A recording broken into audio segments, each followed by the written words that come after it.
The design is not available. The woman behind the counter spoke with a voice that could have frozen sunlight. Her hands rested on a velvet portfolio, steady despite the tremor that wanted to betray her. Across from her stood a man in a suit that cost more than most people earned in 3 months, and beside him, a blonde woman whose diamonds caught the afternoon light streaming through floor-to-ceiling windows. "But I want that one specifically." The blonde pointed at the photograph with a manicured finger. Her voice carried the particular breathiness of someone who had never been told no. "Money is not an issue.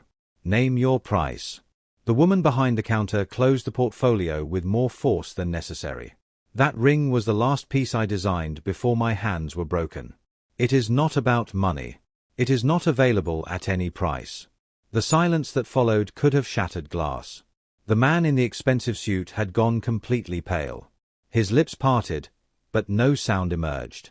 He stared at the woman behind the counter as though seeing a ghost rise from a grave he had helped dig. Vivian.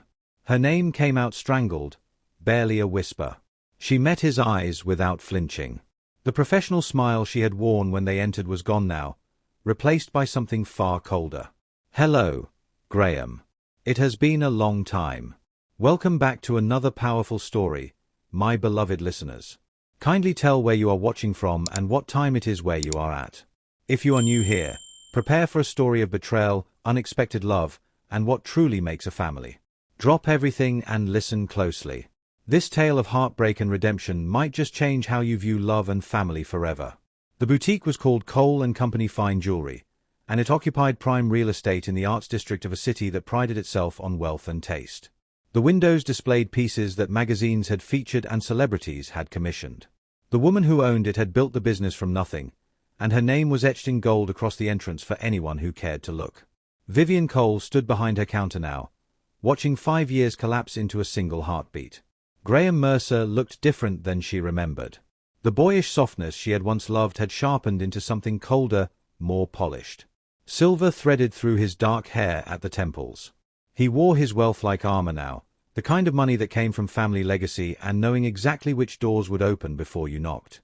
The blonde on his arm was exactly what Vivian would have expected. Diana Prescott came from old money and older expectations. Her beauty was the kind that required maintenance, careful and calculated, designed to project a particular image to a particular world.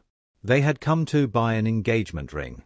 They had walked into her sanctuary without knowing she existed behind this counter. "You two know each other." Diana looked between them, her perfectly shaped eyebrows drawing together with confusion and the first hint of irritation. "We used to," Vivian answered before Graham could find his voice. "A long time ago. Different lives." She moved behind the counter, needing the physical barrier between them. In the back office, 4-year-old Owen sat on his playmat with noise-cancelling headphones covering his ears. He was building a tower from wooden blocks, completely absorbed in his small world. Vivian had learned to create that bubble of peace for him while she worked with clients. He looked up when he sensed movement. His dark eyes found hers through the glass partition, and she smiled for him. A real smile, warm and soft, before she turned back to the couple who had just shattered her carefully constructed piece. "Let me show you some of my other work." Vivian pulled out a different portfolio, her hand steady through sheer force of will. "I specialize in pieces that tell a story. Each design is unique to the client." Diana leaned over the counter, examining the photographs with a critical eye. "These are stunning. Absolutely stunning." She flipped through pages of intricate designs, each one a testament to skill that had been rebuilt from ruins. "But I want the one in the first book. The infinity pattern with the center stone. That design is not for sale. Everything has a price." Diana's voice had taken on an edge, the kind of entitlement that came from a lifetime of getting exactly what she wanted. "Not that one." Graham still had not moved from where he stood near the door. He stared at Vivian with an expression that cycled through shock and disbelief and something that might have been regret if she believed he was capable of such an emotion. "Vivian." His voice cracked on her name. "I did not know you were here. I had no idea. The boutique has been mine for 3 years." She kept her tone cool, detached, exactly as she had practiced in therapy when her counselor asked her to imagine this exact scenario. "I built it myself." Diana's patience was wearing thin. She looked between them with growing suspicion. Someone needs to explain what is happening here. We came to this boutique because everyone said you were the best. We are getting married in 4 months, and I want a ring that no one else has. Then you will need to find another designer. Vivian moved toward the door, her heels marking precise rhythm against the polished floor. Cole & Company reserves the right to decline any commission. I am declining yours. This is absurd. Diana turned to Graham, expecting him to argue, to throw around whatever weight his name carried in this city. But Graham stood frozen, his eyes fixed on Vivian's hands where they rested on the door handle. He was looking at the scars.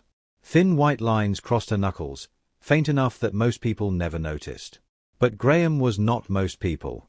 Graham had once held those hands and traced every line of her palms and promised her a future they would build together. Your hands. The words came out barely above a whisper. What happened to your hands? Nothing that concerns you. Vivian pulled the door open, holding it wide.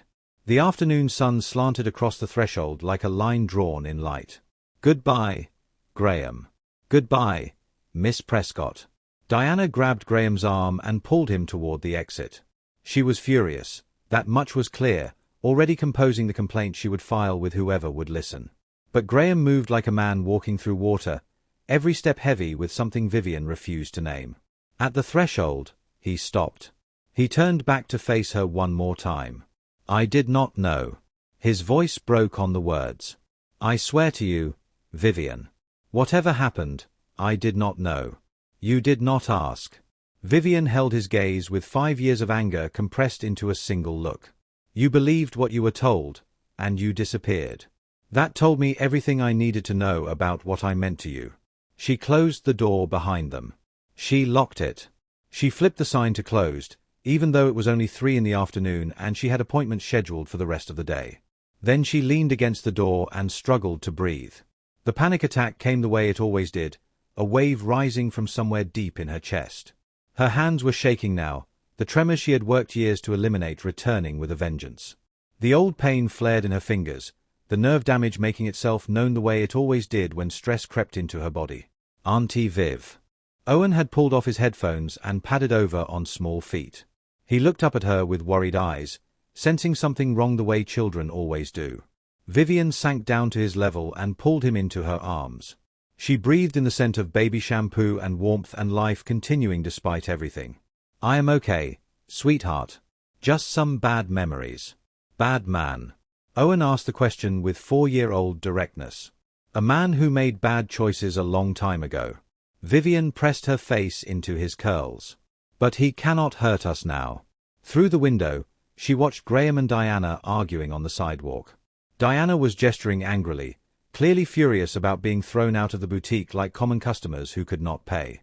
Graham just stood there with his shoulders slumped, staring back at the shop like he could see through the walls to where Vivian held the child who should have been theirs. The child they had made together. The child she had lost when his mother's hired men destroyed her hands and her dreams and her body, all in one terrible night. Vivian stood, lifting Owen onto her hip. She moved through her boutique, past the displays of beautiful things she had created despite everything, past the evidence of her survival and her success. She had built an empire from broken pieces. She had become someone that Eleanor Mercer could never break again. Let him marry his blonde socialite. Let him live his perfect life with his perfect family name and his perfect reputation. Vivian had won by surviving. And she would never let him close enough to hurt her again. The nightmares always started the same way. Vivian would be in her old apartment, the tiny studio she had rented when she was still an apprentice at a jewelry design firm. She would be sitting at her workbench sketching a new piece, completely absorbed in the flow of creation. The pencil would move across the paper with certainty, her hand steady and sure, young and unbroken. In the dream, she would hear the knock at the door. She would get up to answer it. And then the dream would fracture into violence and pain. She woke gasping, sheets soaked with sweat, her hands clenched so tightly that her nails had left crescents in her palms. The bedside clock read 3 in the morning. Owen slept peacefully in his room down the hall, safe in the home she had built for them. She could hear the soft hum of his white noise machine through the wall. Vivian got up and wrapped herself in the silk robe hanging on her bedroom door. She padded barefoot to the kitchen of her penthouse apartment, the one that overlooked the city through floor-to-ceiling windows. She had purchased this place 2 years ago, after Cole & Company had its first 7-figure year. The security system was state-of-the-art. The building had a doorman who knew her by name. No one could reach her here without her permission. She made herself chamomile tea, the ritual soothing even when sleep would not return. Her hands ached as she held the warm mug, the old injuries making themselves known. Cold weather made it worse. Stress made it worse. Seeing Graham Mercer after 5 years of carefully constructed peace had made it infinitely worse. The memories she had worked so hard to bury came flooding back anyway. She had been 24 years old, top of her class at the design academy with a portfolio that had professors calling her extraordinary. Graham had been 28, working to prove himself in his family's investment firm while trying to escape his mother's shadow. They had met at a charity gala, one of those events where wealthy people gathered to feel good about themselves while drinking expensive wine. Vivian had been there on a scholarship ticket, studying the jewelry pieces on display and taking mental notes about technique and design. Graham had been there because his mother insisted he network with the right people. They had both been hiding near the bar, equally bored, when their eyes met across a room full of people pretending to care about causes they would forget by morning. The connection had been immediate. He asked her what she thought of the jewelry being auctioned. She had been honest, perhaps too honest, critiquing the technical flaws in the settings while admiring the ambition of the designs. He had laughed, genuinely delighted by her confidence, and asked for her number before the evening ended. By the end of the month, they were inseparable. His family had not approved from the beginning. Vivian came from the wrong neighborhood, lacked the right pedigree, did not move in the right circles. Eleanor Mercer had made her disapproval abundantly clear the first time they met, looking at Vivian like something unpleasant she had found on the bottom of her expensive shoes. But Graham had been defiant then. Young and convinced that love conquered all, he told his mother that Vivian was the woman he intended to marry. That nothing she said would change his mind. That he was done letting her control every aspect of his life. For 18 months, Vivian had believed him. She found out she was pregnant on a Tuesday morning. She remembered the moment exactly, sitting on the bathroom floor of her apartment, staring at the positive test, her heart racing with equal parts terror and joy. She called Graham immediately. He came over within the hour, held her while she cried, promised her that everything would be okay. "We will figure this out together." His hand had rested on her still flat stomach, warm and certain. "We will make this work. I love you, Vivian. I love this baby already." She had believed that too. 2 days later, everything changed. She had been working late at her studio space, finishing a commissioned piece that was due the following week. The pregnancy made her tired, but she was determined to complete the work. Her future depended on building her reputation, on proving she could deliver exceptional pieces on deadline. She came home around 10 that night, exhausted but satisfied with her progress. Her apartment building was in a neighborhood that was not great but was not terrible either. She had always felt safe enough. She had never had any problems. The men were waiting in the stairwell. They grabbed her before she could scream, before she could run. 2 of them, big and professional, with the kind of calm that came from having done this before. They dragged her into her apartment using her own keys, closed the door behind them, and delivered their message with methodical brutality. "Graham Mercer sent us." One of them spoke with a voice that held no emotion at all. "He wants you to understand something. He does not want you. He does not want your baby. You are going to disappear. You are going to get rid of it. And you are never going to contact him again." She fought them. God, she fought. But they were so much stronger, and there were 2 of them, and when she would not stop screaming, when she would not promise to do what they demanded, they decided to make sure she could never create the thing that had brought her into Graham Mercer's orbit in the first place. They targeted her hands specifically.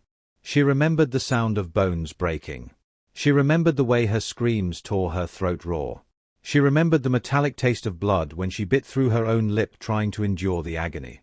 They destroyed her hands with systematic precision, crushing each finger, fracturing her wrists, ensuring that even if she survived, she would never hold a pencil or set a stone again. Then they kicked her until she curled into a ball. Until she felt something tear inside her. Until the world went grey around the edges and she understood that she was dying on the floor of her own apartment while strangers destroyed everything she had. She did not know how long she lay there after they left. Hours, maybe. Long enough to bleed. Long enough to lose the baby. Long enough to understand that her entire life had just been destroyed. A neighbor found her the next morning when they heard her moaning through the thin walls. The paramedics said she was lucky to be alive. The police took her statement, seemed genuinely concerned, but then the case went nowhere. The security cameras in her building had mysteriously malfunctioned that night. No witnesses came forward. The men had worn gloves, left no evidence. Within a week, the investigation was cold. Graham never called. He never came to the hospital. He never checked to see if she was alive or dead. His silence told her everything she needed to know about who had really sent those men. It was not Graham himself. She knew that now with the clarity of years and therapy. It was Eleanor Mercer, protecting her precious son from making what she considered a catastrophic mistake. But Graham had believed whatever his mother told him. He had accepted a convenient lie rather than fighting to find the truth. He had abandoned her when she needed him most. Vivian spent 2 months in the hospital and 8 more in intensive physical therapy. The doctors said she would never regain full function in her hands. They said the nerve damage was too extensive. They said she should consider a career change, as though everything she had worked for could be discarded like a broken tool. Her scholarship was revoked when she could not return to classes. Her apartment lease expired while she was still learning to hold a fork again. She lost everything in one night. Her career. Her baby. Her hands. The man she loved. But she survived. Her sister Nora had taken her in during those first terrible months. Nora was her only family, the only person who did not look at her with pity or doubt. When Vivian said she was going to learn to design again, Nora believed her. When Vivian spent 18 hours a day forcing her broken hands to remember how to create, Nora brought her food and made sure she did not destroy herself in the process. Nora saved her life by refusing to let her give up. 2 years after the attack, Vivian sold her first custom piece. A simple engagement ring, nothing like the elaborate design she had created before, but it was hers. Made with hands that had learned to be steady again through sheer force of will. The client cried when Vivian presented it and said it was the most beautiful thing she had ever seen. That sale was the beginning of Cole & Company. Then Nora got pregnant. A surprise, an accident, but Nora had been thrilled. She had always wanted to be a mother, had talked about it since they were girls sharing a bedroom in their grandmother's house. Vivian had been terrified for her, protective in a way that bordered on paranoia. She accompanied Nora to every doctor's appointment. She was there for every ultrasound. She helped set up the nursery in Nora's small apartment and bought more baby clothes than any one child could ever wear. Nora went into labor on a Tuesday morning. Vivian drove her to the hospital, held her hand through the contractions, promised her that everything would be fine. The delivery was complicated. The baby was in distress. The doctors had to make a choice between saving Nora or saving the child, and Nora made the choice for them. "Save my baby." She whispered the words to Vivian with the last of her strength. "Promise me you will take care of him." Vivian promised.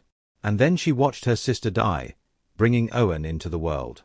Standing in her kitchen now, the tea growing cold in her hands, Vivian let the tears come. She cried for the baby she had lost 5 years ago. She cried for Nora, for the nephew who would never know how fiercely his mother had loved him. She cried for the girl she had been before that terrible night, the one who believed in happy endings and true love. But she did not cry for Graham Mercer. He had walked into her boutique with another woman, ready to buy her an engagement ring, completely unaware of the wreckage he had left behind. His shocked face when he saw her. His stammered claims that he did not know. His desperate insistence that he was innocent. Lies. All of it lies. If he had loved her, he would have come looking when she disappeared. If he had cared about their baby, he would have made sure she was safe. If he had possessed even a shred of decency, he would have questioned why she had suddenly vanished from his life without a word. Instead he moved on. He built his career. He found a socially acceptable woman to marry. He lived his perfect life while she clawed her way back from hell. The sun was starting to rise, painting the city in shades of pink and gold. Vivian rinsed her mug and checked on Owen one more time before beginning her day. She had built Cole & Company into something powerful, something Eleanor Mercer's money and violence could not touch.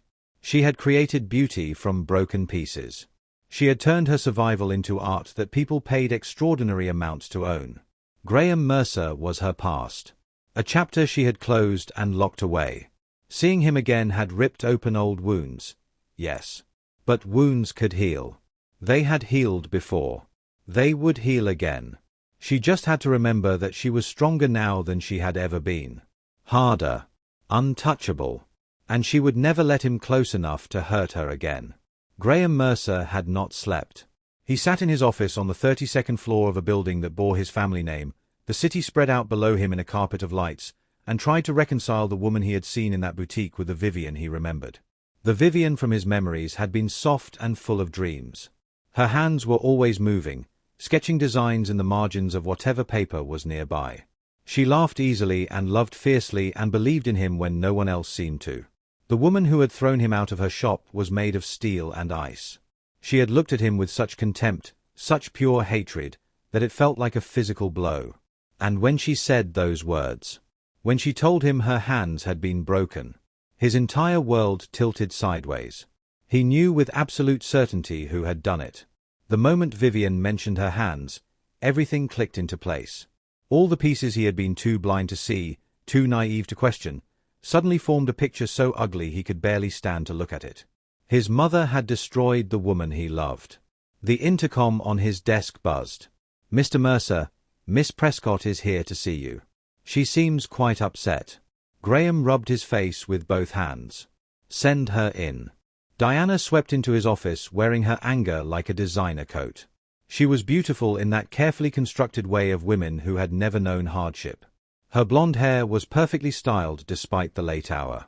Her makeup was flawless. Everything about her was exactly what his mother had wanted for him. "Are you going to explain what happened today?" Diana did not bother with pleasantries. "That woman threw us out of her store like we were trash. Do you have any idea how humiliating that was?" She had every right.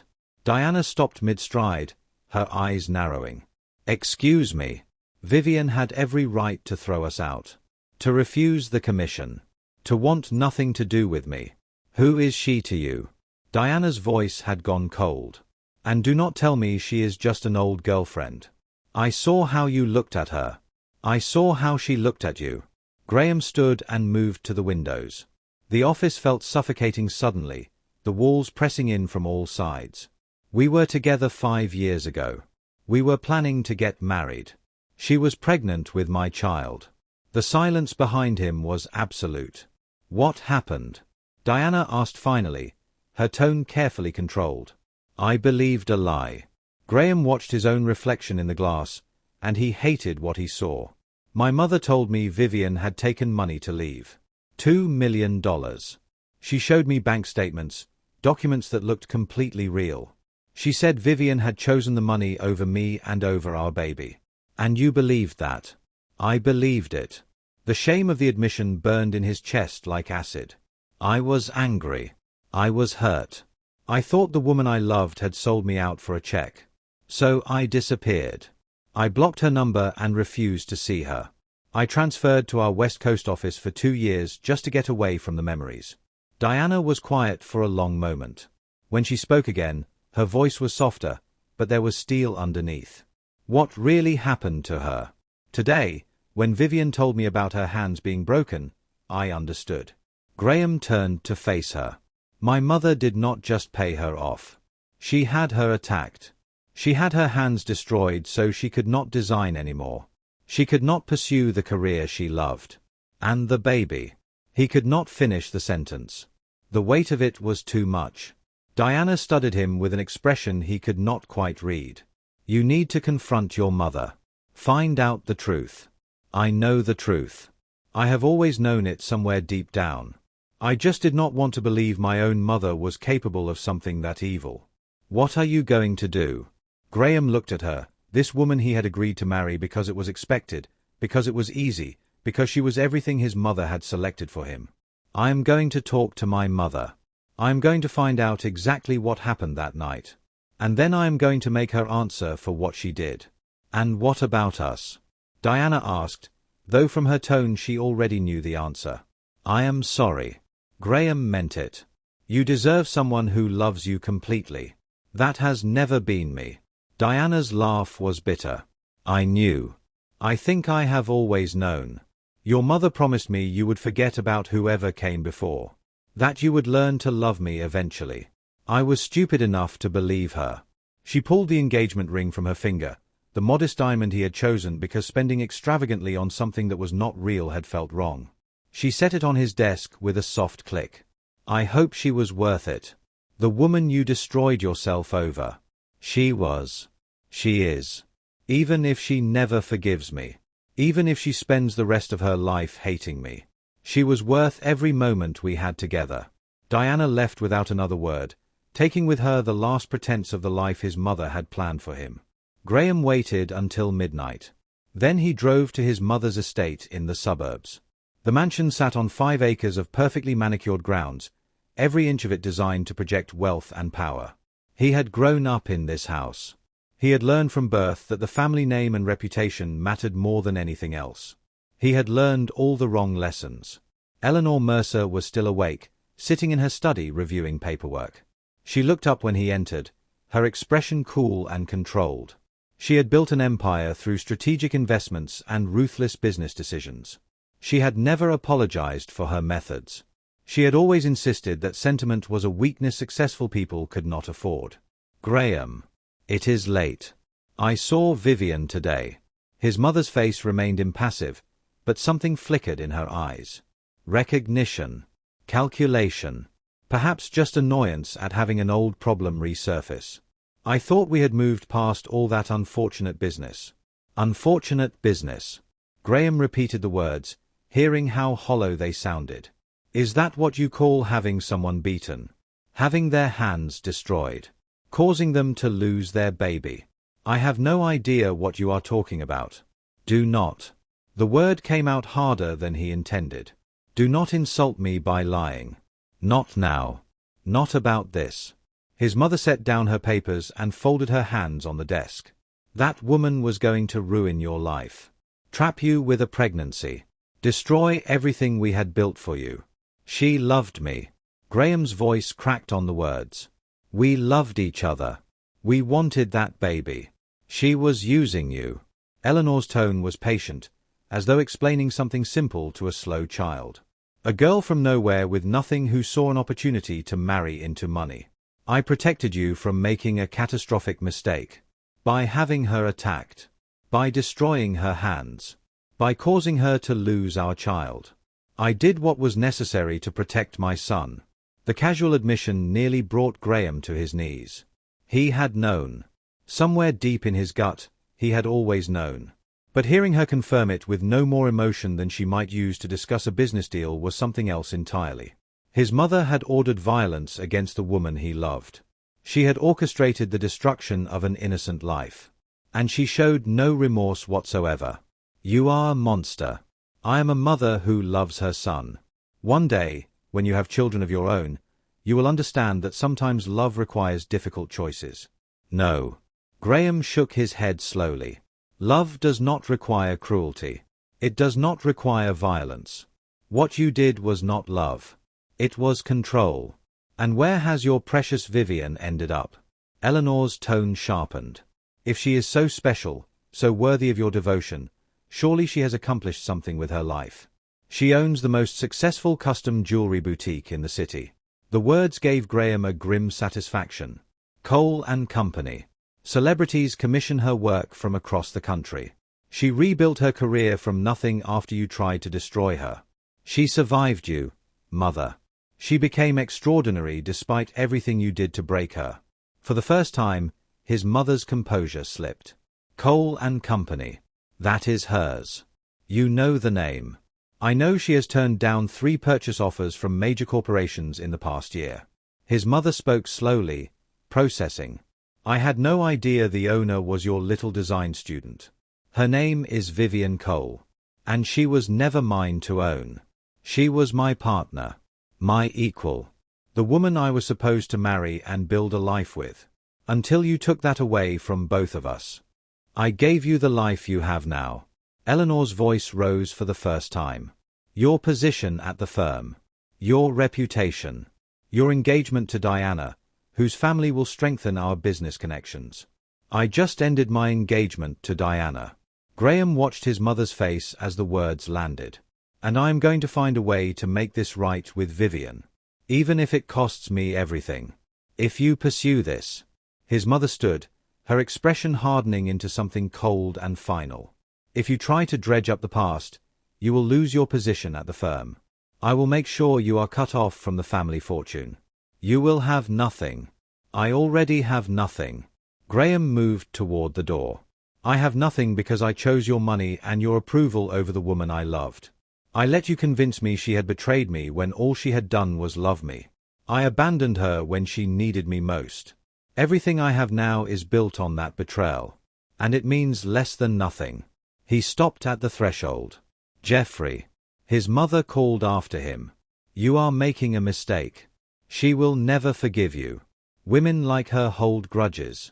They will make you pay forever." "Good." Graham did not turn around. "I should pay for the rest of my life. I should pay for what I let happen to her." He drove back to his apartment in the city with his hands shaking on the wheel. When he finally made it inside, he collapsed on his couch and let himself feel the full weight of what he had done. What he had lost. What he had been too blind and cowardly to protect. Vivian had been pregnant with their child. His mother had ordered her beaten so severely that she lost the baby and nearly lost the use of her hands permanently. And instead of fighting for her, instead of demanding to know the truth, Graham had believed a convenient lie and walked away. He had chosen comfort over courage. Money over morality. And Vivian had paid the price for his weakness. He pulled out his phone, opened a search engine, and typed Cole & Company fine jewelry. The boutique's website was elegant and professional, showcasing Vivian's work with artistic photography. Each piece was extraordinary. Intricate designs that spoke to a level of skill that had somehow transcended brutal injury. She had become better than she had been before. She had turned her survival into art. There was an About section. He clicked on it, dreading what he might find. The photograph showed Vivian holding a small boy with dark curly hair and a smile that could light up a room.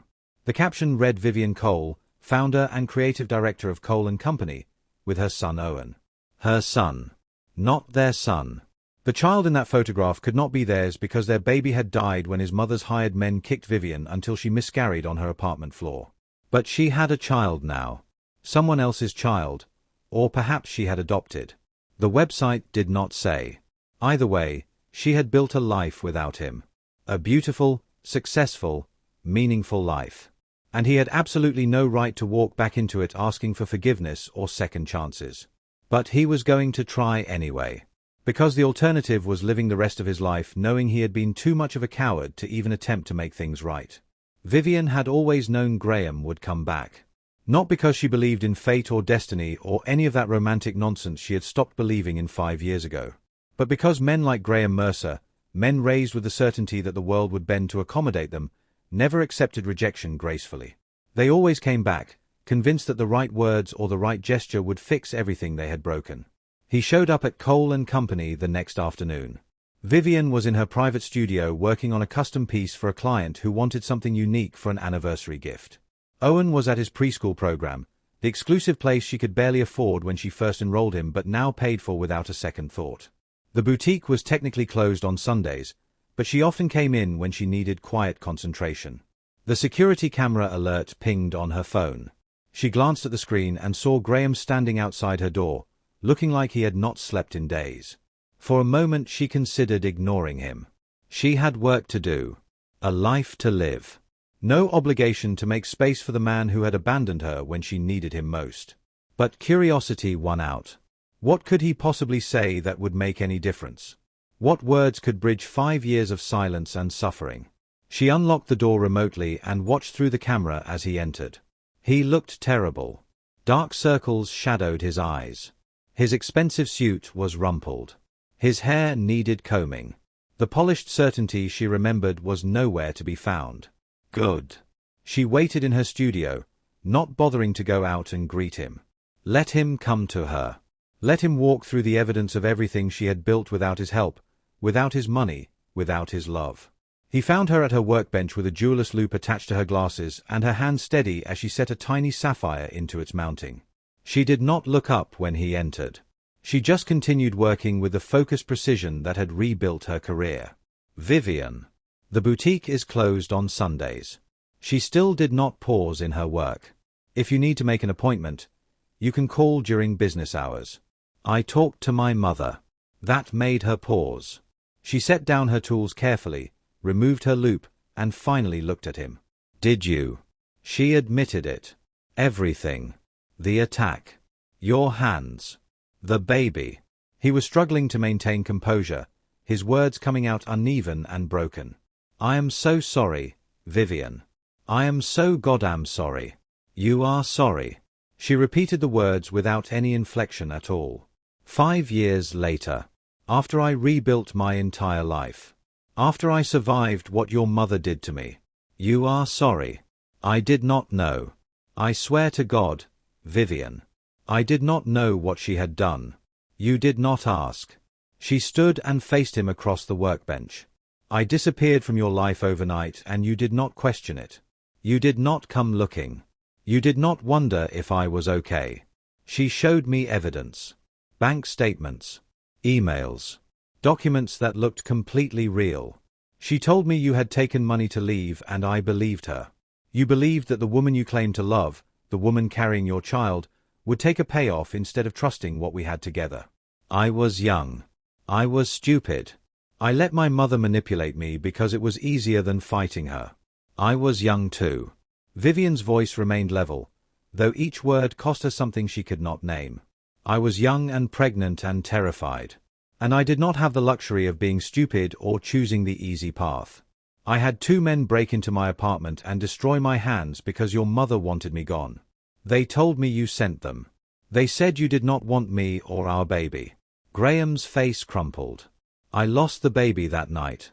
She continued, forcing herself to keep speaking. Did your mother tell you that part?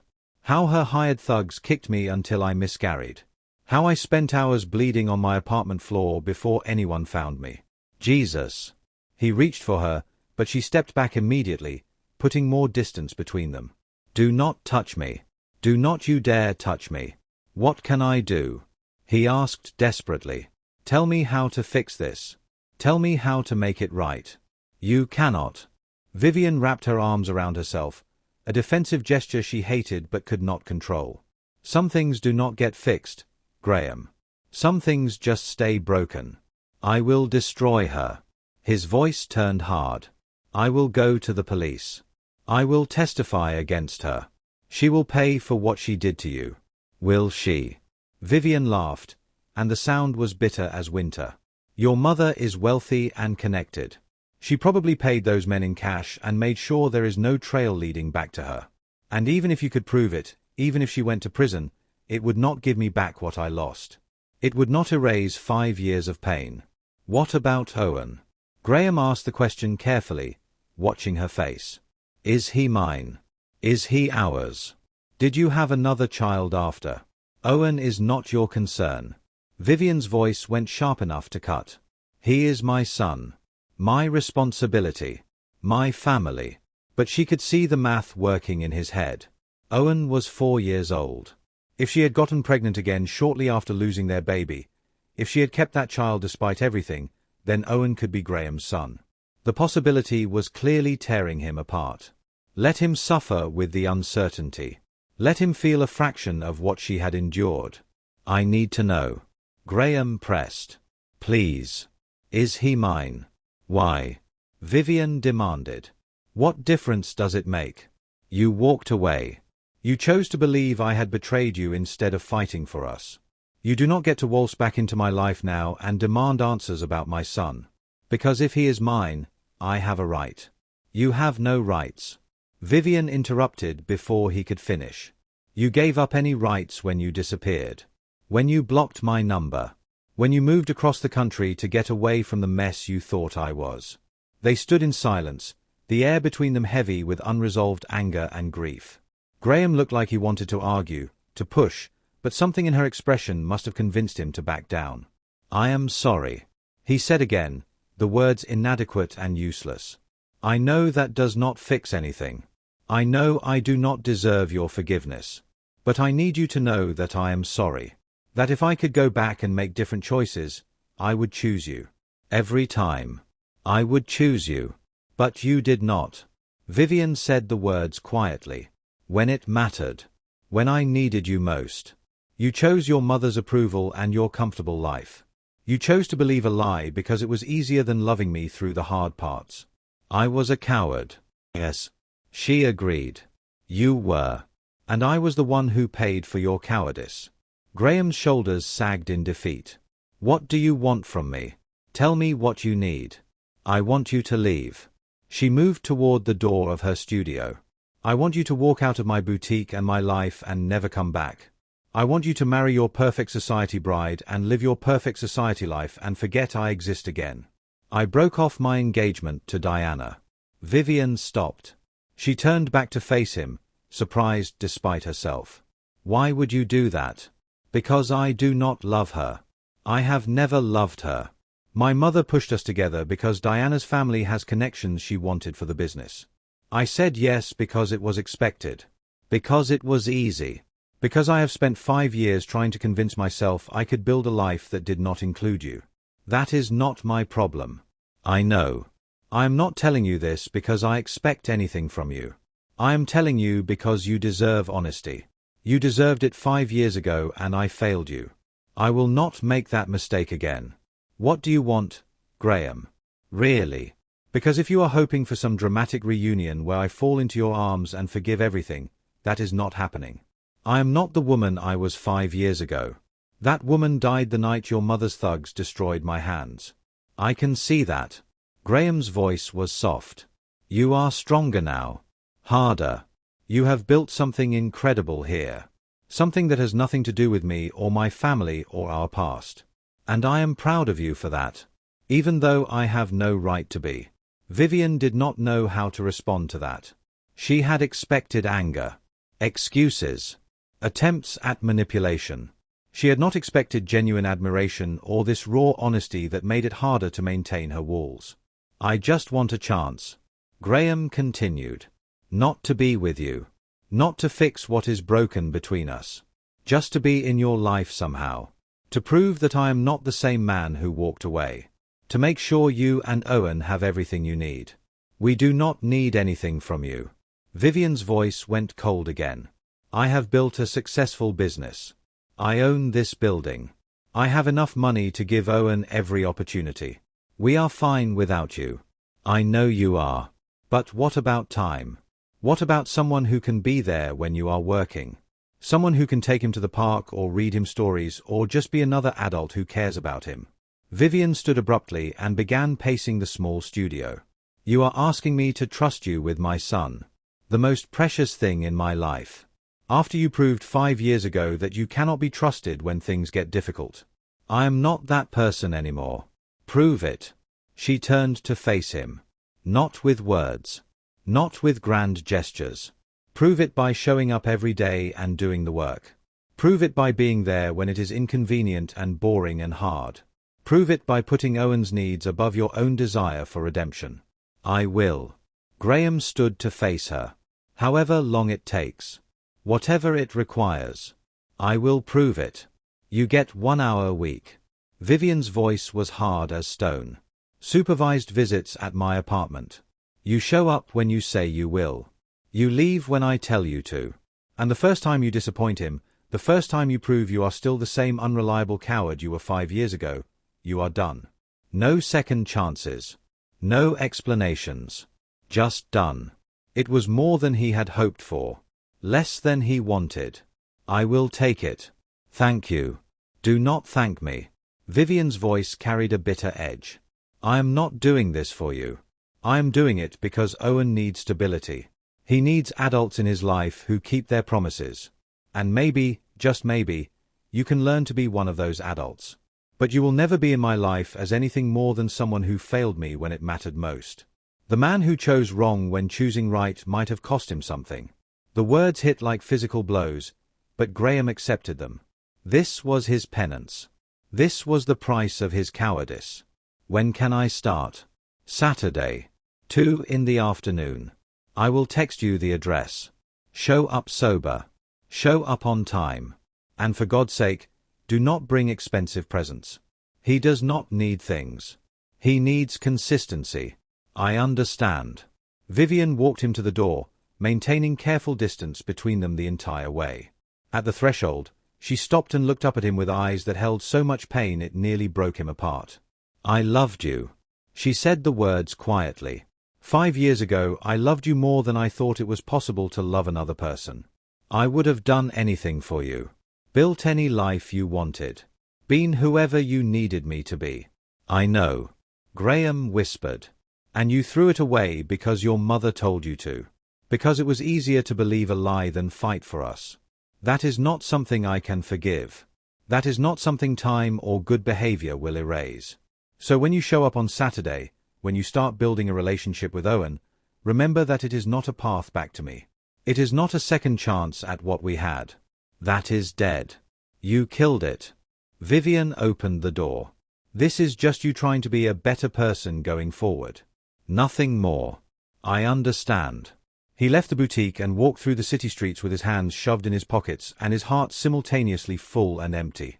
He had gotten what he asked for. A chance to prove himself. Permission to be in Owen's life. And absolute confirmation that Vivian would never love him again. It should have felt like defeat. But somehow it felt like the first honest thing that had happened to him in 5 years. No illusions. No false hope. Just the brutal truth that some mistakes could not be unmade. All he could do now was try to minimize the damage going forward. Saturday arrived too quickly and not quickly enough. Graham spent the intervening days researching child development and age-appropriate activities. He felt ridiculous and terrified, preparing for 1 hour with a 4-year-old like it was a business presentation. But this mattered more than any business deal he had ever negotiated. Vivian's apartment building was in one of the city's nicest neighborhoods. Secure and well-maintained. The doorman checked Graham's identification against a list before allowing him up. Even that small detail, the fact that Vivian had pre-cleared his visit, felt significant. She answered the door in jeans and a soft sweater. Casual and beautiful and completely closed off to him. You are on time. I said I would be. Owen peeked around her legs, curious about the visitor. He was smaller than Graham had expected, with dark curly hair and wide cautious eyes. Owen, this is Graham. Vivian kept her hand protective on her son's shoulder. He is going to spend some time with us today. Is that okay? Owen nodded slowly, still uncertain. Graham knelt down to the boy's level, maintaining a respectful distance. Hi, Owen. Your mom said you like books. I brought one I thought you might enjoy. He pulled out a picture book about constellations, chosen carefully because Vivian had always loved astronomy. Because she used to point out stars on the roof of her old apartment building while they talked about their future. Owen's eyes lit up at the sight of the stars on the cover. Can we read it? He looked up at his mother for permission. Of course, sweetheart. Vivian guided them toward the living room. The hour passed in a strange sort of peace. Graham read to Owen, his voice careful and warm. He answered the boy's endless questions about stars and planets and whether astronauts got lonely in space. Vivian sat nearby, ostensibly working on her laptop, but clearly monitoring every interaction. Owen warmed up gradually. He moved from sitting on the opposite side of the couch to eventually leaning against Graham's arm as the pages turned. The trust was tentative and precious, and Graham felt the weight of responsibility settle over him like a blanket. When the hour ended, Vivian stood. Time to say goodbye. Already. Owen's disappointment was clear. Graham has other things to do. Vivian spoke gently, but firmly. But he will come back next week. Right, Graham. Right. Graham met her eyes over Owen's head. Same time next Saturday. He left feeling both lighter and heavier than when he arrived. He had proven he could show up. He had connected with Owen. He had seen the beginnings of trust forming. But he had also seen Vivian's walls, higher and stronger than ever. Completely impenetrable. This was his life now. Stolen hours with a child he was coming to love. Polite distance from the woman he still loved despite everything. Penance without forgiveness. And somehow it still felt like the most important thing he had ever done. The visits continued. Week after week, Graham showed up exactly when he said he would. He brought books and building blocks and patience. He learned that Owen loved dinosaurs and hated broccoli, and asked why about everything at least 17 times per hour. He learned that Vivian watched every interaction with the vigilance of someone who had learned the hard way that people could not be trusted. He learned that Owen called her Mama, not Auntie. He learned that Owen had no idea he was not biologically hers. And he learned, through careful observation and the occasional slip of information, that Owen was not his son. Owen was Nora's son. Nora, the sister who had saved Vivian's life after the attack. Nora, who had taken her in and refused to let her give up. Nora, who had died giving birth to Owen and left him in Vivian's care. The knowledge should have been a relief. Instead, it only deepened his understanding of what Vivian had survived and built on her own. She had lost their baby. Then she had lost her sister. And she had taken that grief and transformed it into love for a child who needed her. 3 months into the visits, Graham made a decision. He was going to gather evidence against his mother. Real evidence. Documentation of payments and shell companies and the men she had hired. He was going to build a case that the police could not ignore. He was going to get Vivian justice. He worked in secret. He hired investigators. He traced financial records and found patterns that pointed to exactly what he suspected. His mother had used a security company that specialized in problems that needed to disappear. The same company had handled several other situations for the Mercer family over the years. It took 6 months. But finally Graham had enough evidence to present to the district attorney. He submitted everything anonymously at first, then agreed to testify when they realized how solid the case was. He never told Vivian what he was doing. He wanted to give her justice without requiring anything from her. He wanted to fix what his mother had broken without making Vivian relive the worst night of her life. He thought he was doing the right thing. He was wrong. The district attorney's office called Vivian on a Tuesday morning to inform her that the investigation into her assault had been reopened based on new evidence provided by Graham Mercer. They wanted her to testify at the grand jury hearing. They mentioned that the case against Eleanor Mercer was strong enough to proceed with or without her cooperation. They did not understand why she hung up the phone without answering. Graham arrived for his scheduled Saturday visit to find Vivian's door locked. She answered his knock with fury carved into every line of her face. "You filed charges without asking me." Graham's stomach dropped. "Can I come in? I can explain." "No." Vivian stepped into the hallway and closed the door behind her so Owen would not hear.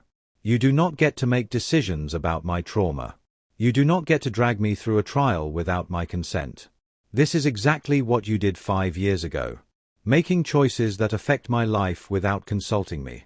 Deciding you know what is best. I was trying to get you justice. By forcing me to relive the worst night of my life in public. By making me testify about how I was beaten and lost our baby. By turning my pain into evidence for lawyers to dissect." Her voice shook with rage. "You made a unilateral decision that affects my life and Owen's life without asking what I wanted. You are so focused on your own guilt that you are not thinking about the actual consequences. I have evidence. Financial records that trace back to her. We can put her in prison. And what does that cost me?" Vivian demanded. "My privacy. My peace. Owen's sense of security when reporters start asking questions. My ability to decide how and when I deal with what happened to me." The comparison to 5 years ago hit him like a slap. She was right. He had trampled her agency in his rush to prove he had changed.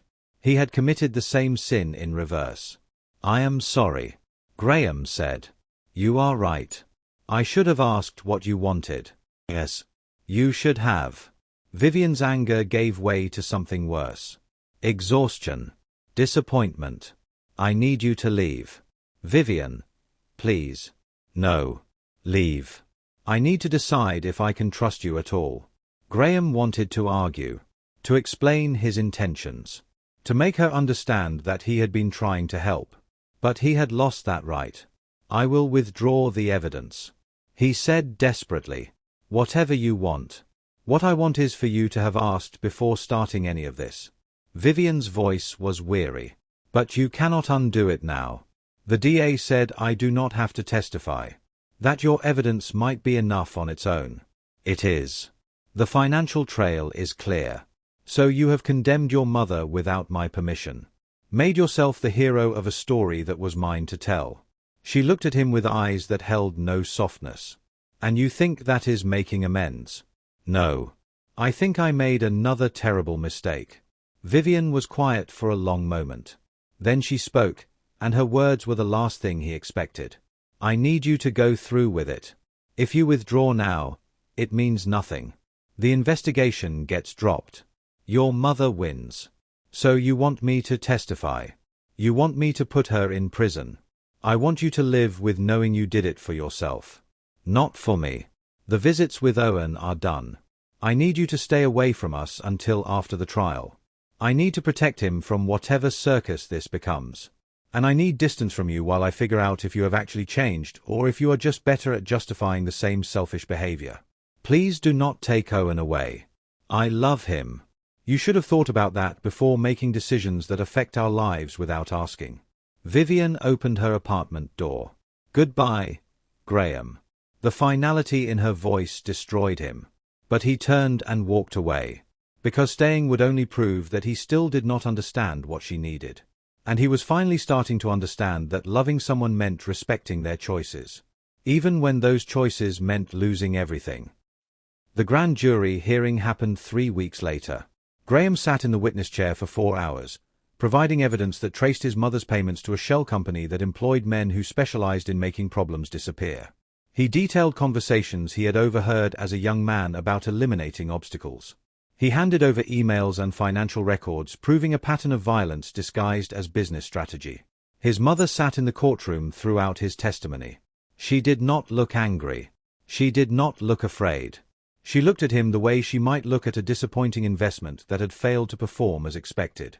Like he had finally confirmed every doubt she had ever harbored about his strength and loyalty. Graham did not look away from her. He spoke clearly and carefully, laying out the truth he should have demanded 5 years ago. Every word was another brick in the wall between them. Every document he submitted was another nail in the coffin of their relationship. By the time he finished testifying, he understood that he had lost his mother forever. He was surprised to discover that he felt nothing about it.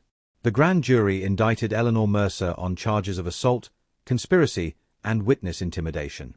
Bail was set at a figure that would have been impossible for anyone except someone with her resources. She paid it without blinking and returned to her mansion to prepare her defense. The media descended like vultures. Graham's phone rang constantly with reporters seeking comments. Business associates called to distance themselves from the scandal. Former friends reached out with barely concealed curiosity disguised as concern. The Mercer family name was dragged through every news cycle, dissected and analyzed and found wanting. Within a week, Graham had lost his position at the family firm. His mother made good on every threat she had issued that night in her study. She froze his access to the family trust. She removed him from the board of directors.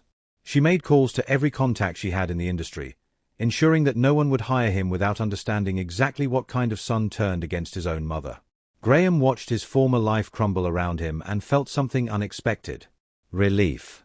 The trappings of wealth and privilege had always felt like a costume he was wearing for someone else's benefit. The corner office and the expensive suits and the invitations to the right parties had never made him happy. They had only made him compliant. Now he had nothing.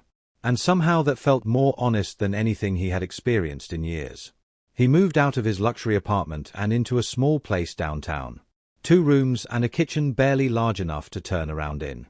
The radiator clanked through the night and the neighbors were loud and the view from his window was a brick wall. It was the first home he had ever chosen for himself. The trial began 8 weeks after the grand jury indictment. Graham testified again, his words careful and factual. The defense attorneys tried to paint him as a vengeful son seeking to destroy his own mother for personal reasons. They suggested that his relationship with Vivian had clouded his judgment.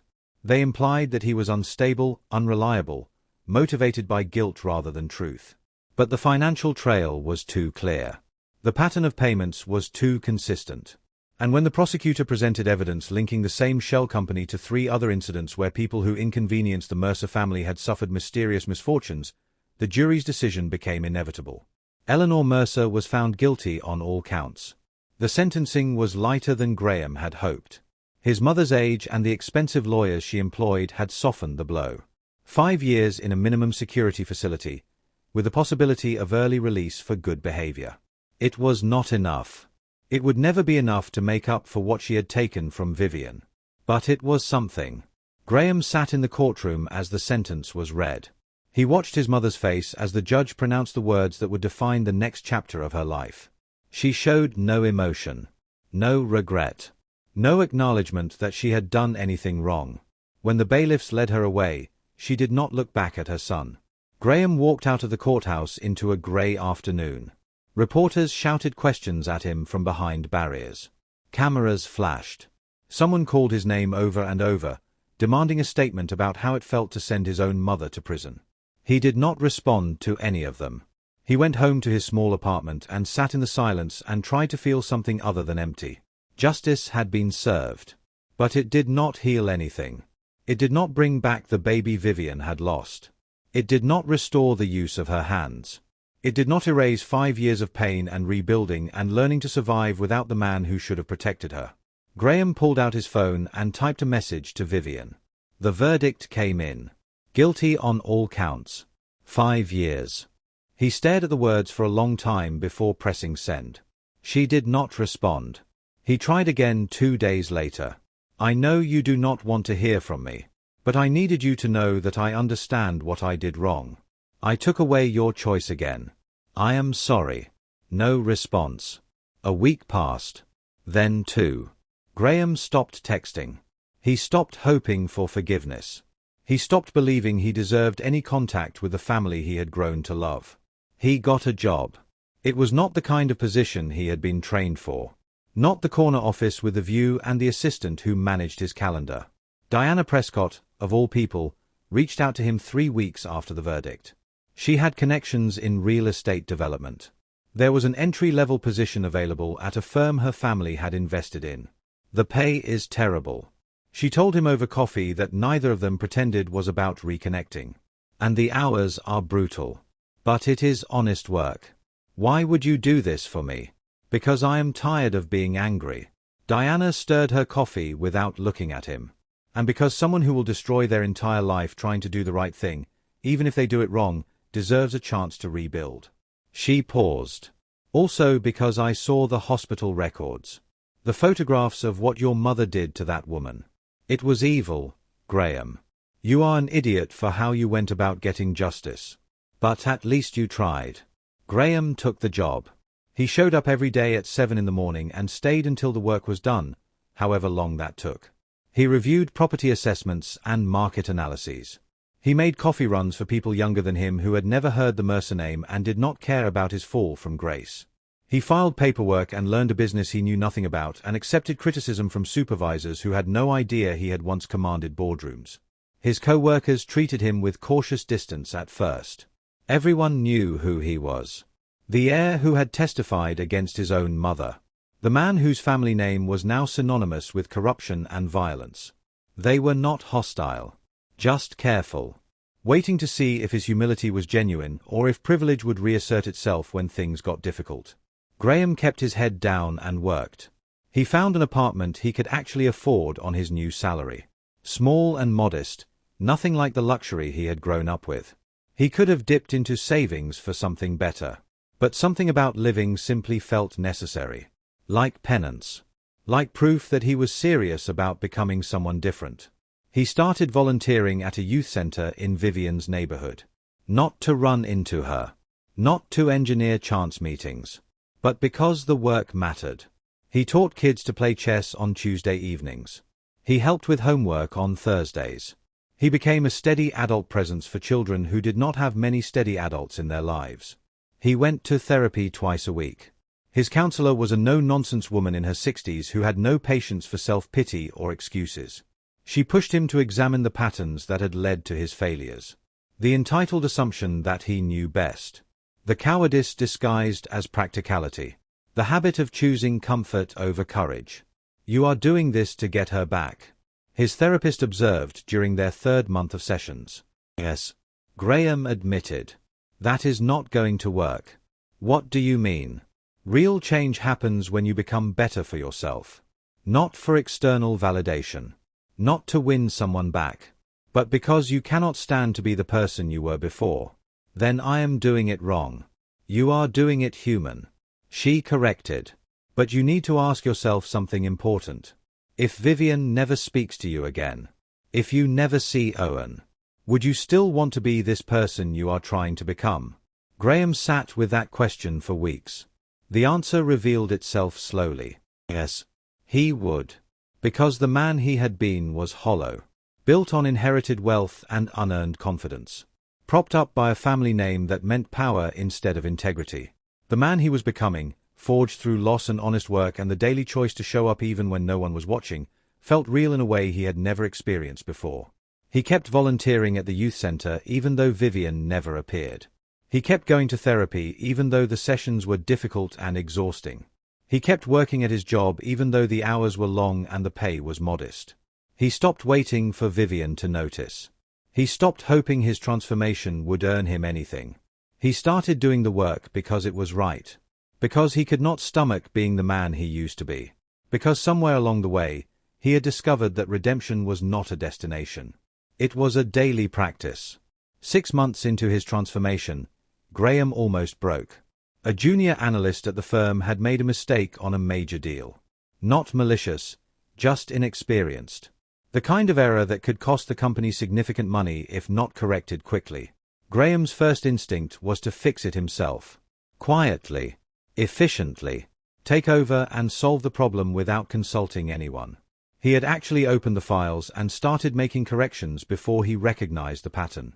This was exactly what he had done to Vivian. Seen a problem. Decided he knew the solution. Acted without considering anyone else's agency or input. Graham closed the files. He called his supervisor. He explained the situation and let the firm's leadership decide how to handle it. The junior analyst was mortified when she learned about the error. But she was also grateful that Graham had brought it to attention through proper channels instead of covering it up or taking over her work without telling her. It was a small moment. Insignificant to anyone watching. But to Graham, it felt like finally understanding what change actually required. Not grand gestures. Not dramatic sacrifices. Just the daily choice to do things differently. To ask instead of assume. To respect others instead of controlling them.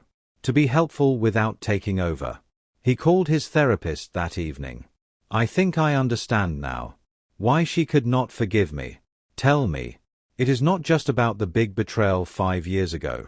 It is about every small moment where I chose my judgment over her autonomy. Where I decided what was best without asking.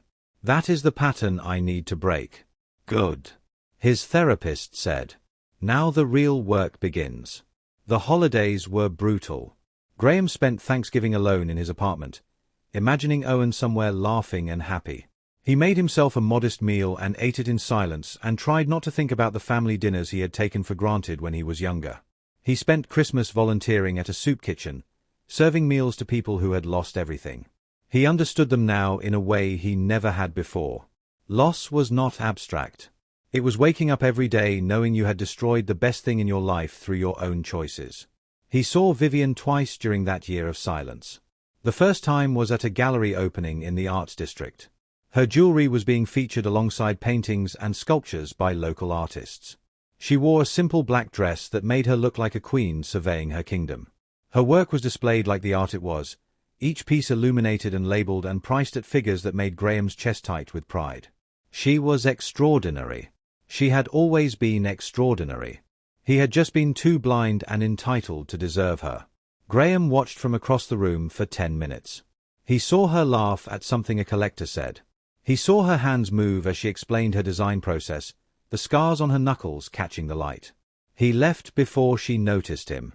The second time was at a park near the youth center.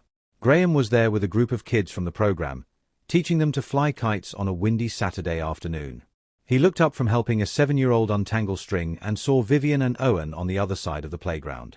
Owen was bigger now, taller. His laugh carried across the distance, bright and joyful. Vivian saw Graham across the playground. Their eyes met for a long moment. She did not smile. She did not wave.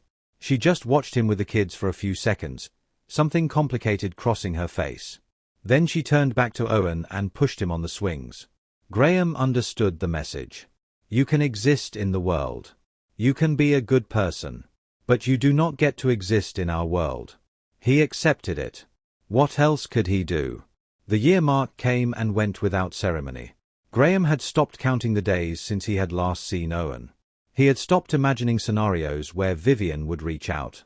He had stopped hoping for anything except to keep being better than he was yesterday. He had built a life. Small and humble and honest. He worked at a job that mattered to him now, not because of prestige but because he was genuinely good at it. His supervisors had started giving him more responsibility. There was talk of a promotion, though he had told them he was not interested in climbing ladders. He just wanted to do good work and go home. He volunteered with kids who reminded him of Owen. He went to therapy and did the difficult work of becoming someone he could respect. He accepted that Vivian and Owen were never coming back. That acceptance felt like freedom. Like finally letting go of the outcome and focusing on the process. Like becoming someone worthy not to win her back, but because he could not bear to be the man he used to be. Then, 13 months after Vivian had cut him out of her life, his phone rang at 2 in the morning. Her name on the screen stopped his heart. "I am at Children's Hospital." Vivian's voice was stretched thin with fear. "Owen had an allergic reaction. They have him stable now, but I need." She paused. "I do not know why I called you." Graham was already moving, pulling on clothes in the dark, grabbing his keys from the table by the door. "Which hospital?" "You do not have to come." "Vivian." "Which hospital?" She gave him the address. He drove through empty city streets with his hands steady on the wheel despite his racing heart.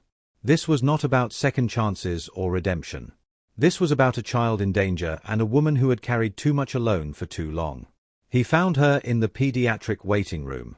She was still in pajamas with a coat thrown over them, her face tear-streaked and exhausted.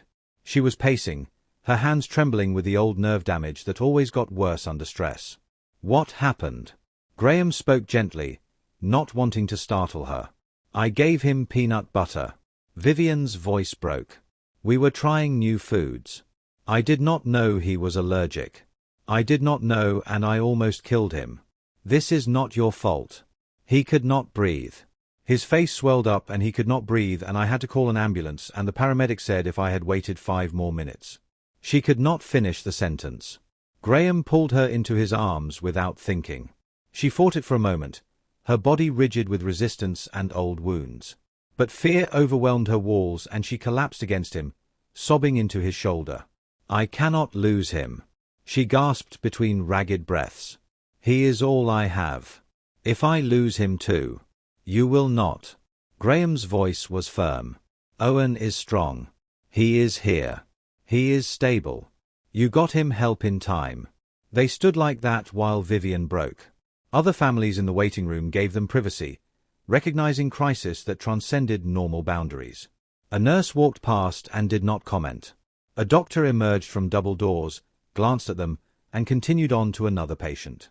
Finally Vivian pulled away. She wiped her face with the back of her hand. "I am sorry. I should not have called. I am glad you did. You should not go through this alone." A doctor emerged from the pediatric ICU. "Miss Cole. Owen is awake and asking for you."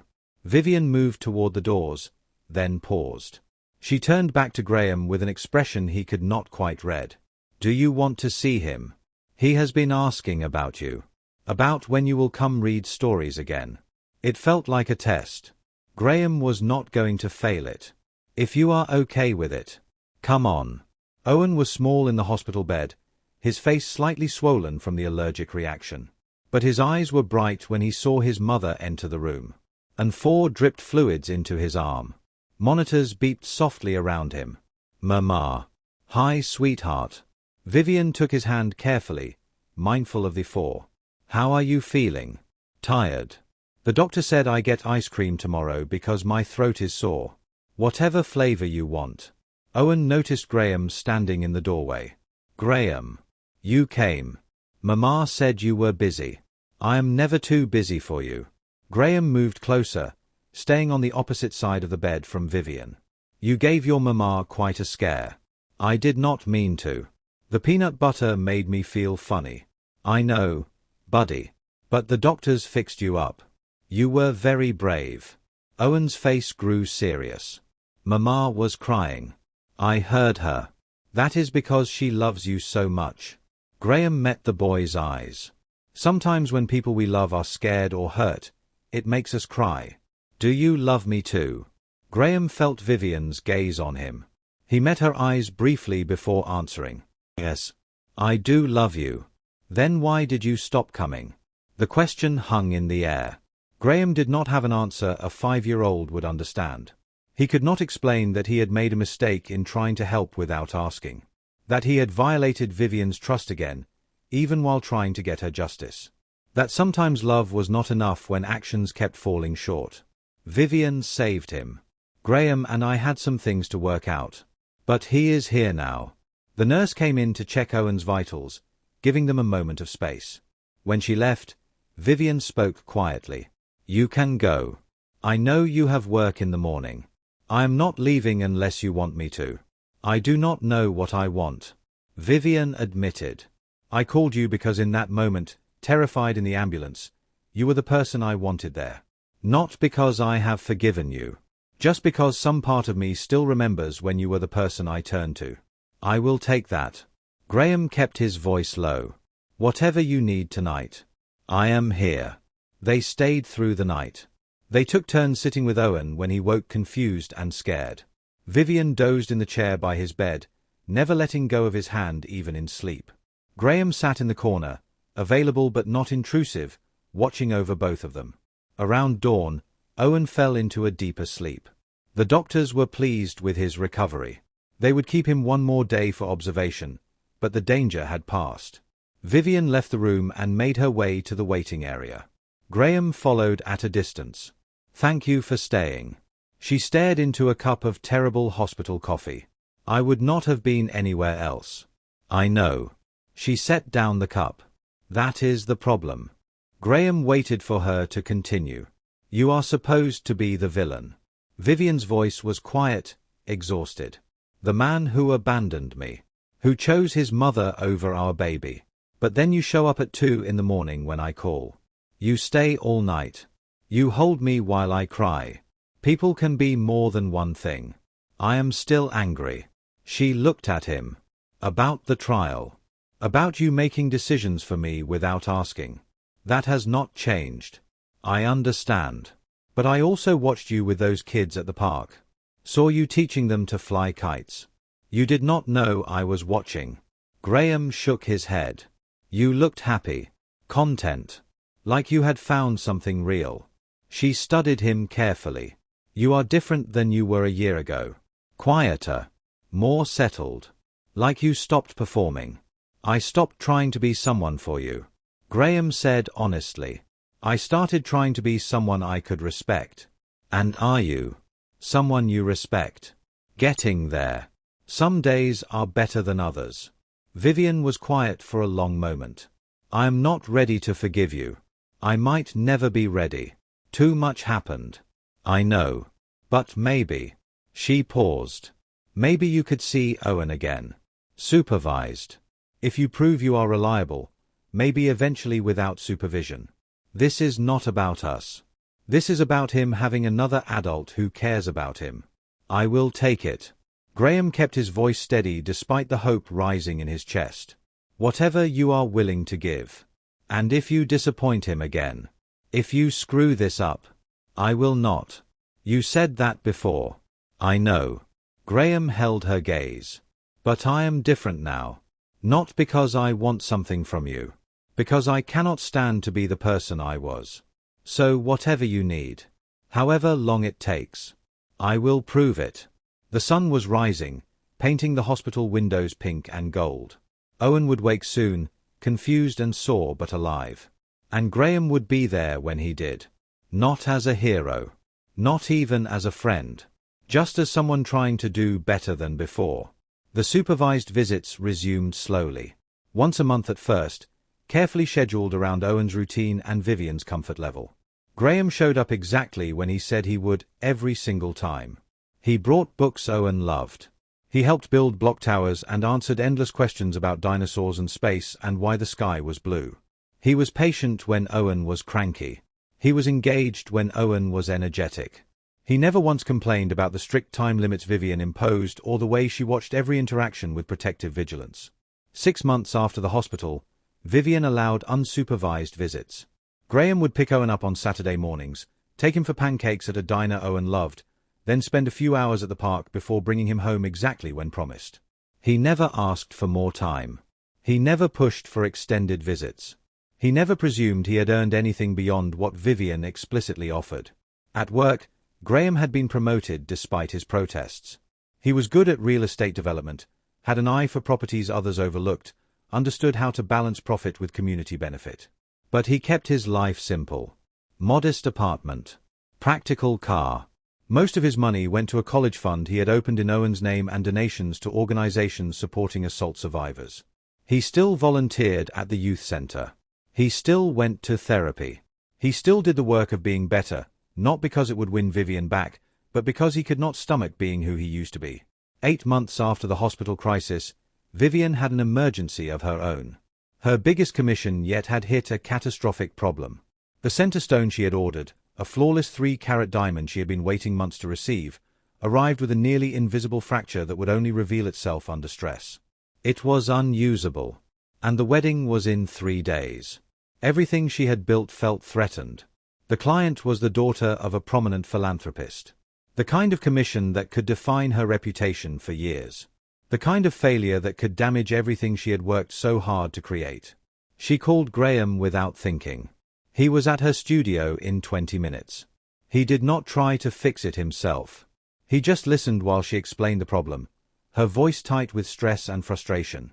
Then he made a phone call to a gem dealer he had worked with during his Mercer Holdings days, someone who specialized in finding extraordinary stones on short notice. The dealer had what she needed.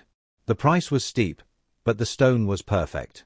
Graham offered to cover the cost when he saw the figure. Vivian refused immediately, but appreciated that he had made the connection without trying to take over. "Stay while I work," she said. So Graham stayed. 8 hours. Quiet in the corner, bringing her water occasionally, not trying to help with the actual creation. Just being present. At midnight, the piece was complete. Vivian had worked magic with the replacement stone. The ring was extraordinary. A cascade of smaller diamonds surrounding the center, creating an effect that looked like captured starlight. She looked up from her workbench to find Graham asleep in the chair. He had given up his entire evening without complaint or expectation. Something cracked open in her chest. "Graham." She touched his shoulder gently. He woke immediately, alert and oriented. "Do you need something? Come here." He crossed to her workbench. Vivian took his hand. It was the first time she had initiated physical contact since the hospital. Graham went very still. "I am scared," Vivian said quietly. "Of trusting you. Of believing you have changed. I know. But I am tired of being scared. Tired of holding anger that only hurts me. Tired of pretending I do not think about you." Graham's breath caught. "I am not saying I forgive what happened. I do not know if I ever will. But the man who walked away is not the man who is here at midnight. You have proven that. I love you," Graham said, raw and honest. "I know." Vivian's eyes were bright with unshed tears. "That is what makes this so hard." She studied their joined hands. "I want to try. Not going back to what we had. That is dead. But building something new. Whatever you are willing to give." Graham's voice was rough. Slow. "Months of taking things carefully. Therapy, because I have trauma that is not going to disappear. All of it. On my terms. All of that sounds perfect." She pulled him closer. "Kiss me." He kissed her like she was precious and worth every moment of waiting. Soft and careful, filled with patience that had been earned through loss. When they pulled apart, Vivian was crying. "I love you. I love who you have become. And I am choosing to trust again, even though it terrifies me. I will spend my life proving I deserve this chance." They held each other as city lights twinkled beyond the studio windows. Vivian felt the past slowly loosening its grip. Not forgetting. Never forgetting. But perhaps, finally, beginning to heal. The months that followed were not easy. They moved slowly, learning each other again without the naive certainty of their first relationship. Graham understood that Vivian's trust was fragile and conditional. He treated it accordingly. They went to therapy together once a month, working through the accumulated damage with a counselor who specialized in helping couples rebuild after trauma. The sessions were difficult. Old wounds reopened. Vivian's anger flared sometimes without warning. Graham learned to absorb it without defending himself, to acknowledge her pain without trying to fix it. They fought. About his tendency to still make decisions without consulting her. About her walls that went up at the first sign of conflict. About the 5 years that could never be recovered and the damage that had shaped them both. But they also worked through it. Every time. They learned to argue without destroying each other. To disagree without disappearing. To hold space for pain without letting it consume the present. Owen bloomed under the stability. He started calling Graham by name without hesitation. He drew pictures at school that included 3 figures instead of 2. He asked once if Graham was going to be his daddy, and Vivian had to leave the room to collect herself before answering. "We are figuring that out," she told him later, when she could speak without crying. "Graham loves you very much. And he loves me. We are building something together. Does that make sense?" Owen nodded with the simple acceptance of a child who only wanted to be loved. "It makes sense, Mama." A year after that midnight in her studio, Graham arrived at Vivian's apartment with a velvet box in his pocket. Owen was 6 now. He greeted Graham at the door with enthusiastic chaos, immediately dragging him toward a tower of blocks that needed a professional opinion. "We are going to the park," Owen announced. "But first you have to see what I built. Maybe later, buddy." Graham knelt to the boy's level. "I need to talk to your mom first. But I want to ask you something important." Owen's eyes went wide with curiosity. "What?" "Would it be okay if I asked your mama to marry me?" Owen's face lit up. "Yes." "Can I help?" Graham laughed. "I was hoping you would say that." Vivian emerged from her bedroom wearing one of Graham's old shirts. She had stolen it months ago and refused to give it back. It had become her favorite thing to sleep in. She stopped when she saw Graham and Owen conspiring by the door. "What are you two up to?" Graham stood, lifting Owen onto his hip. He turned to face Vivian, and she must have seen something in his expression because her hand went to her chest. "Graham." "Vivian Cole." He spoke her name like a prayer. "I am not who I was. You are not who you were. We have both been broken and rebuilt. And that is what makes this real." He reached into his pocket with his free hand. Owen was vibrating with barely contained excitement. "We are not naive kids anymore. We are 2 people who survived hell and chose each other anyway. I cannot promise I will never make mistakes. But I can promise I will choose you. Every day. For the rest of my life." He showed her the ring. It was simple and beautiful. 2 bands winding together like paths that had diverged and then found their way back. A modest center stone that caught the light perfectly. The design was unmistakably hers, drawn from the style that had made Cole and Company famous. She looked at the ring, then at Graham, then at Owen, who was grinning so hard his face might split. "You already know my answer," she said through tears. "We designed this ring months ago." "I know." Graham smiled. But Owen wanted the full experience. "Can we have cake?" Owen added hopefully. Vivian laughed, the sound breaking free from her chest like a bird released from a cage. "Yes. To all of it." Graham slipped the ring on her finger. It sat beside the simple band she had made for herself years ago, after the attack, when she was learning to create again. That ring had represented survival. This one represented beginning again. 2 rings. 2 chapters of the same story. Both necessary. Both beautiful. "Are you sure?" Vivian asked later, when Owen was asleep and they were sitting on her balcony watching the city lights. "About marrying someone whose hands still shake sometimes. Who still has nightmares. Who might never be fully healed." "I am not marrying who you were." Graham took her scarred hands in his. "I am marrying who you are. Scars and all. I am scared." "Me too," he admitted. "Terrified of disappointing you. Then we will be scared together. We will do the work. Because that is what real love is. Not the easy passion that burns out. But this. The earned, tested, chose each other anyway kind. The wedding happened 6 months later.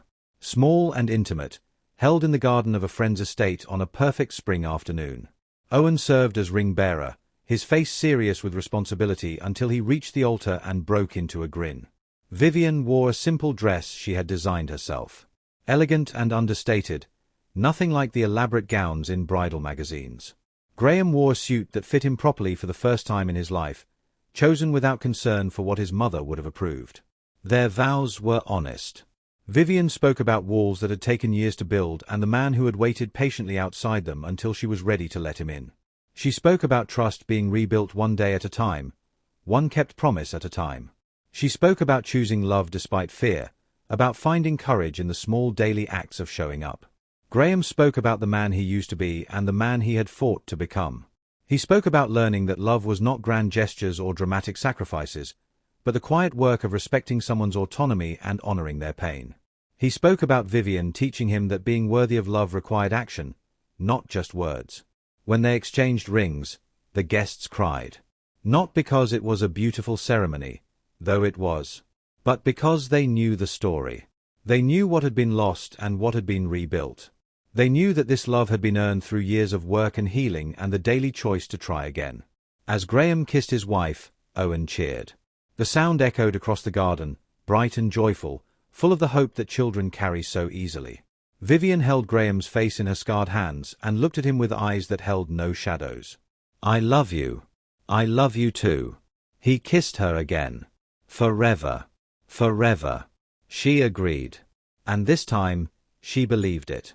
Because this was not the naive faith of young lovers who had never been tested. This was the hard-won certainty of two people who had walked through fire and chosen each other on the other side.